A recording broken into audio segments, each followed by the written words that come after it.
Mari kita cari. Sendok.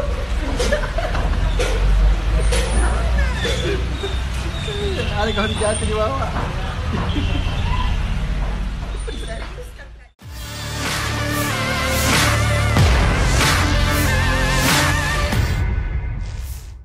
Seorang wanita menyantap sajian khas Makassar, coto, namun bingung menaruh sendoknya di mana.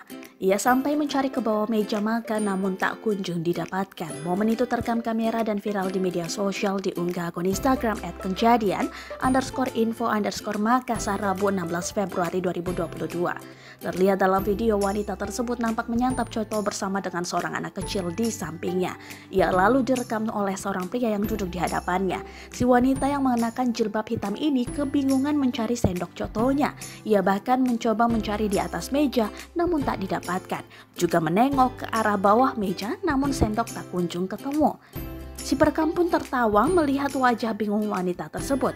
Hingga akhirnya si perekam pun menunjukkan keberadaan sendok tersebut yang tertancap di ketupatnya. Wanita itu nampak tak sadar padahal ketupat yang sudah setengah dihabiskan itu berada di tangannya sendiri. Warganet juga merasa terhibur dengan video tersebut.